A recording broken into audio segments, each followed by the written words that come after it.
வணக்கம் மக்களே, நான் உங்க கீர்த்தனா. இன்னைக்கு ஒரு இன்ட்ரெஸ்டிங்கான பர்சன், ரொம்ப ஹம்பிளான பர்சனை பற்றி தான் நான் உங்ககிட்ட ஷேர் பண்ணிக்க போகிறேன். ஆக்டர் மணிகண்டன் சார், இவரை பற்றி தான் நான் உங்ககிட்ட ஷேர் பண்ணிக்க போகிறேன். இவரை ஆக்டராக நமக்கு எல்லாத்துக்கும் தெரியும். ஆனால் இவர் ஒரு டைரக்டர், ஆக்டர், ஃபைட்டர், அதுக்கப்புறம் ஸ்கிரிப்ட் ரைட்டர், இப்படி நிறைய ரோல்ஸ் இவர் பண்ணியிருக்காரு. நல்லா மிமிக்ரி பண்ணுவார். நிறைய படத்துக்கு டப்பிங் ஆர்டிஸ்டாகவும் இருந்திருக்காரு. இவர் லைஃப்பில் எவ்வளோ ஸ்ட்ரகிள்ஸ்லாம் ஃபேஸ் பண்ணாருங்கிறத நம்ம பார்க்க போகிறோம். 1987 சென்னையில் பிறந்திருக்காரு. இவரோட ஏஜ் இப்போது 37. நம்ம எல்லாத்துக்கும் ராஜா கண்ணவா இவரை ரொம்ப தெரியும். அதுக்கப்புறம் ஜெய்பீம்க்கு அப்புறம் தான் இவரை நிறைய மக்களுக்கு தெரிய ஆரம்பிச்சது. நிறைய பேர் இவரை கொண்டாட ஆரம்பித்தாங்க. கண்டிப்பாக அவ்வளோ சூப்பரான ஆக்டிங் மூலியமாக இவர் நிறைய மக்களோட மனசில் ஜெயிச்சிருக்காரு. 45 நாள் ட்ரைபல் பீப்புள்ஸ் கூட உண்மையாகவே வாழ்ந்து அவங்களோட பிஹேவியர்ஸ்லாம் கற்றுக்கிட்டு ரொம்ப சூப்பரான வகையில் ராஜா கண்ண கேரக்டரை ப்ளே பண்ணியிருப்பார்.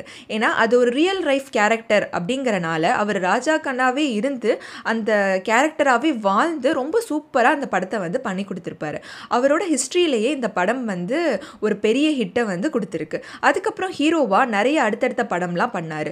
ராஜா கண்ண கேரக்டர் மாதிரி பண்ண ஒருத்தர் ஆப்போசிட்டாக அப்படியே குட் நைட்டுங்கிற மூவியில் ஒரு லவ்வர் பாயா, ரொம்ப ஒரு க்யூட்டான பாயா, ஒரு ஃபேமிலி மேனாக பண்ணியிருப்பார். மக்களை நிறைய அவரோட ஆக்டிங்கால் கவர் பண்ணியிருக்காரு. இவர் வாழ்க்கையில் என்னென்ன ஸ்ட்ரகிள்லாம் பட்டிருக்காரு. எடுத்தோடனே இவருக்கு ஹீரோவாகிற ஆப்பர்ச்சுனிட்டி கிடைக்கல. நிறைய குட்டி குட்டி ரோல்ஸ்லாம் பண்ணதுக்கப்புறம் தான் இந்த பொசிஷனில் அவர் ரீச் ஆகிருக்காரு. கலக்க போவது யார் சீசன் 4 இதில் ரன்னரப்பாக ஆயிருக்காரு. அதுக்கப்புறம் ஆர்ஜேவாவும் ஒர்க் பண்ணியிருக்காரு ரேடியோவில். அதுக்கப்புறம் பார்த்தீங்கன்னா நாளைய இயக்குனர் அப்படிங்கிற ஷோலையும் பார்ட்டிசிபேட் பண்ணியிருக்காரு. அதுக்கப்புறம் கொஞ்சம் கொஞ்சமாக அவருக்கு ஆப்பர்ச்சுனிட்டி கிடைக்கிது. டைலாக் படத்துக்காக எழுதுகிற ஆப்பர்ச்சுனிட்டி. அப்போ விஜய் சேதுபதி சார் இவரை ரெக்கமெண்ட் பண்ணுறாரு. அதுக்கப்புறம் டைலாக் ரைட்டராகவும் ஆகுறாரு.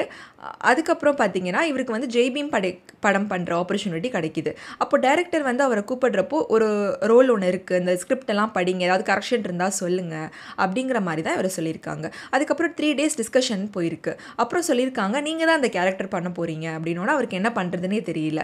ரொம்ப அவருக்கு ஷாக் ஆகிடுச்சு. அதே சமயம் பண்ண முடியுமா அப்படிங்கிற மாதிரியும் இருந்தது. ஆனால் ரொம்ப சூப்பராக பெஸ்ட்டாகவும் இவர் பண்ணி கொடுத்துட்டாரு. அதுக்கப்புறம் இவர் பார்த்தீங்கன்னா கோட் படத்தில் முக்கியமான விஜயகாந்த் சாரோட கேரக்டருக்கு இவர் தான் டப் பண்ணியிருக்காரு. அது மட்டும் இல்லைங்க, இவர் நிறைய படத்தில் டப்பிங் ஆர்டிஸ்டாக இருந்திருக்காரு. விவேக் சார், மனபோலா சாருக்கெலாம் டப்பிங் பண்ணியிருக்காரு படத்தில். அதுக்கப்புறம் ஒரு ரஜினி சாரோட படத்தில் அமிதாப் பச்சன் சாருக்கும் டப்பிங் கொடுத்துருக்காரு. இப்படி எக்கச்சக்கமான படத்துக்கு டப்பிங் ஆர்டிஸ்டாகவும் இருந்திருக்காரு. அவரோட ஃபர்ஸ்ட் சேலரி 750 rupees தான் மிமிக்ரி ஆர்டிஸ்டாக இருக்கிறப்போ வாங்கியிருக்காரு.